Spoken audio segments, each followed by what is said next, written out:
The Communist Manifesto by Karl Marx and Friedrich Engels. Translated by Samuel Moore.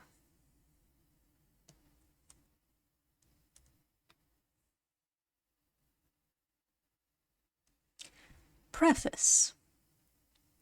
The Manifesto was published as the platform of the Communist League, a working men's association, first exclusively German, later on international, and under the political conditions of the continent before 1848, unavoidably a secret society. At a Congress of the League, held in London in November 1847, Marx and Engels were commissioned to prepare for publication a complete theoretical and practical party program. Drawn up in German in January 1848, the manuscript was sent to the printer in London a few weeks before the French Revolution of February 24. A French translation was brought out in Paris shortly before the insurrection of June 1848. The first English translation, by Miss Helen Macfarlane, appeared in George Julian Harney's Red Republican, London, 1850. A Danish and a Polish edition had also been published. The defeat of the Parisian insurrection of June 1848, the first great battle between proletariat and bourgeoisie, drove again into the background, for a time, the social and political aspirations of the European working class. Thenceforth, the struggle for supremacy was again, as it had been before the Revolution of February, solely between the different sections of the propertied class. The working class was reduced to a fight for political elbow room, and to the position of extreme wing of the middle-class radicals. Wherever independent proletarian movements continued to show signs of life, they were ruthlessly hunted down. Thus, the Prussian police hunted out the Central Board of the Communist League, then located in Cologne. The members were arrested, and after 18 months' imprisonment, they were tried in October 1852.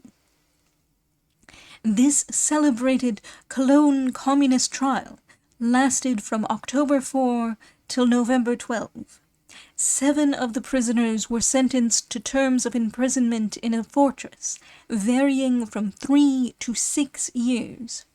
Immediately after the sentence, the League was formally dissolved by the remaining members.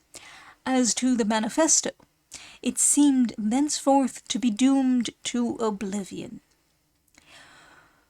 When the European working class had recovered sufficient strength for another attack on the ruling classes, the International Working Men's Association sprang up. But this association, formed with the express aim of welding into one body the whole militant proletariat of Europe and America, could not at once proclaim the principles laid down in the Manifesto. The International was bound to have a program broad enough to be acceptable to the English trades unions, to the followers of Proudhon in France, Belgium, Italy, and Spain, and to the Lassalleans in Germany.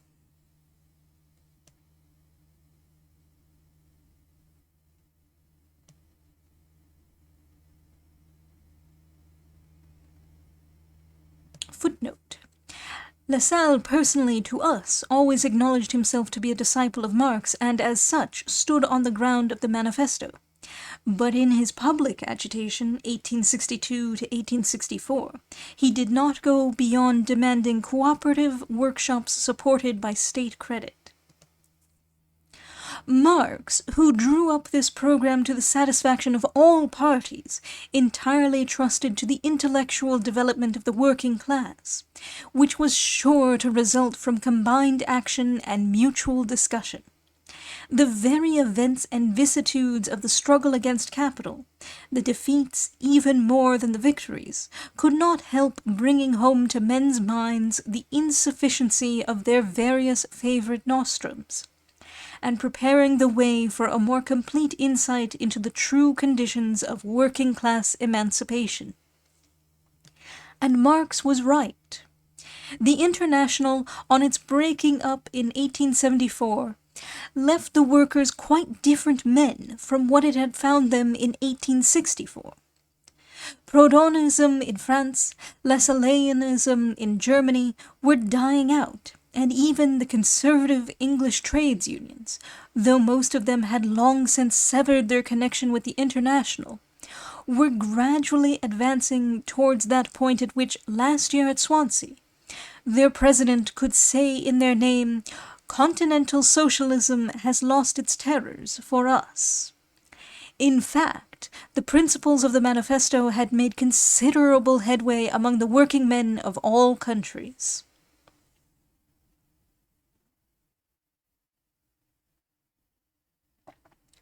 The Manifesto itself thus came to the front again. The German text had been, since 1850, reprinted several times in Switzerland, England, and America.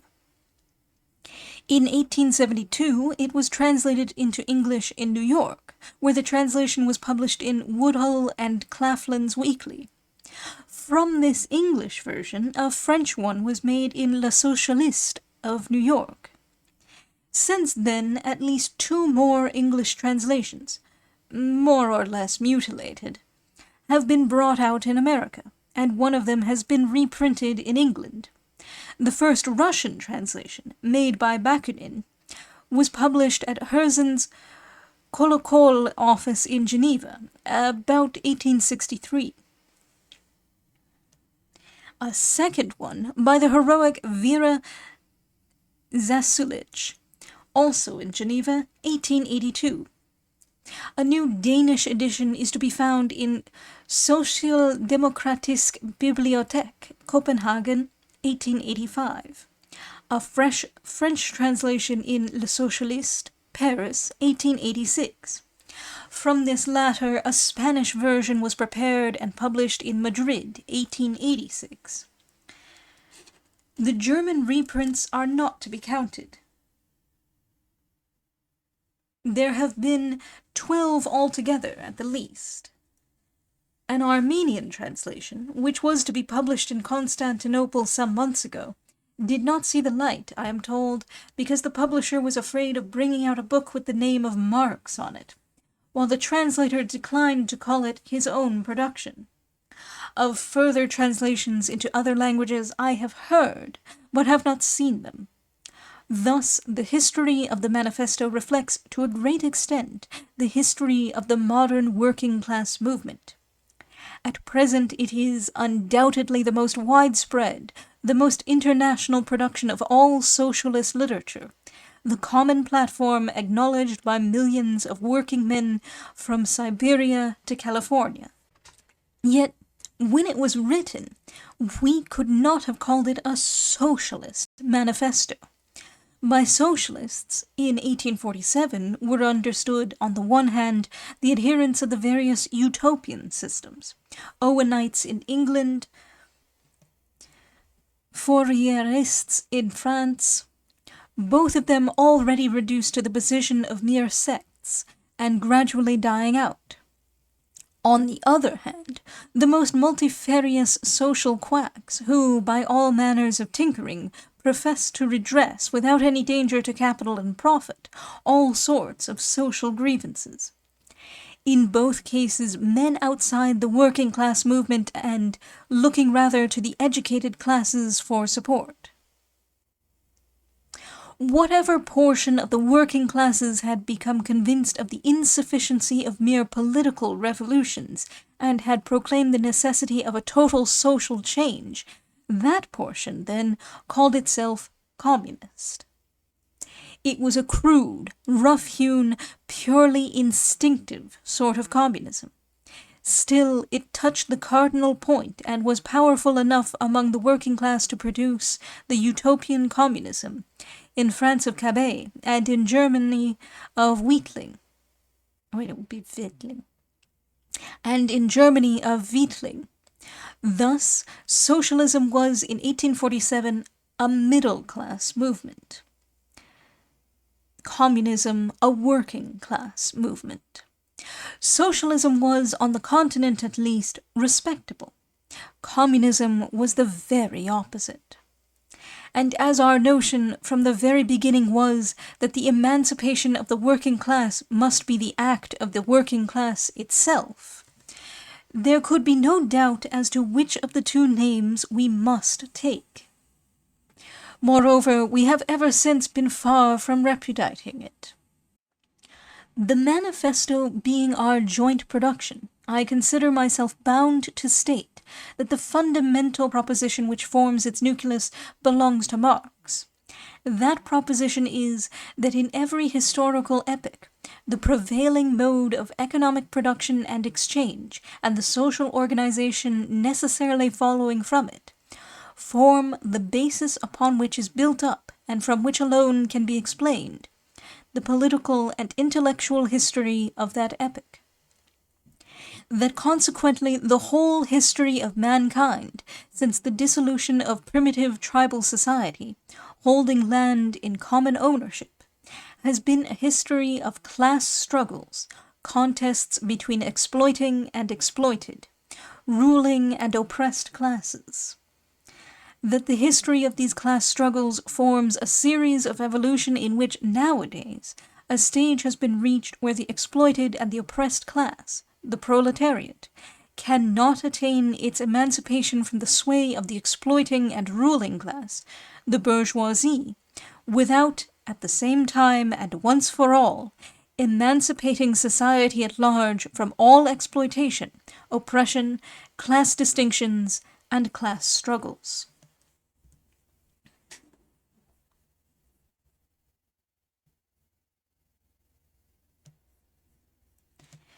This proposition, which, in my opinion, is destined to do for history what Darwin's theory has done for biology, we, both of us, had been gradually approaching for some years before 1845. How far I had independently progressed towards it is best shown by my Condition of the Working Class in England. Footnote. The Condition of the Working Class in England in 1844, by Friedrich Engels, translated by Florence K. Vyscheniewicz, to be had from the New York Labor News Company, 28 City Hall Place, New York. But when I again met Marx at Brussels in the spring of 1845, he had it ready worked out and put it before me in terms almost as clear as those in which I have stated it here. From our joint preface to the German edition of 1872, I quote the following.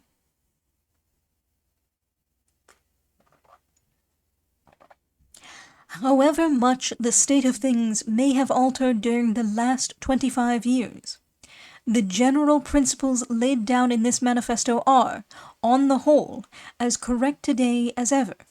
Here and there some detail might be improved. The practical application of the principles will depend, as the manifesto itself states, everywhere and at all times on the historical conditions for the time being existing. And for that reason no special stress is laid on the revolutionary measures proposed at the end of Section 2. That passage would, in many respects, be very differently worded today. In view of the gigantic strides of modern industry since 1848, and of the accompanying improved and extended organization of the working class, in view of the practical experience gained, first in the February Revolution, and then still more in the Paris Commune, where the proletariat for the first time held political power for 2 whole months, this program has in some details become antiquated. One thing especially was proved by the Commune, that is, that the working class cannot simply lay hold of the ready-made state machinery and wield it for its own purposes. See the Civil War in France, address Address of the General Council of the International Workingmen's Association. London, True Love, 1871, page 15, where this point is further developed. Further, it is self-evident that the criticism of socialist literature is deficient in relation to the present time, because it comes down only to 1847. Also, that the remarks on the relation of the communists to the various opposition parties, section 4, although in principle still correct, yet in practice are antiquated, because the political situation has been entirely changed, and the progress of history has swept from off the earth the greater portion of the political parties there enumerated. But then the Manifesto has become a historical document which we have no longer any right to alter. The present translation is by Mr. Samuel Moore, the translator of the greater portion of Marx's Capital.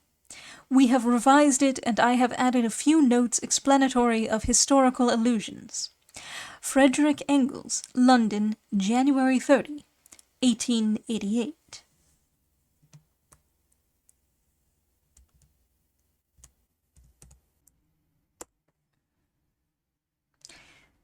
Introduction. A spectre is haunting Europe, the spectre of communism. All the powers of old Europe have entered into a holy alliance to exorcise this spectre. Pope and Tsar, Metternich and Guizot, French radicals and German police spies. Where is the party in opposition that has not been decried as communistic by its opponents in power? Where the opposition has not hurled back the branding reproach of communism against the more advanced opposition parties, as well as against its reactionary adversaries? Two things result from this fact. 1. Communism is already acknowledged by all European powers to be in itself a power. 2. It is high time that communists should openly, in the face of the whole world, publish their views, their aims, their tendencies, and meet this nursery tale of the spectre of communism with a manifesto of the party itself. To this end, the communists of various nationalities have assembled in London, and sketched the following manifesto to be published in the English, French, German, Italian, Flemish, and Danish languages.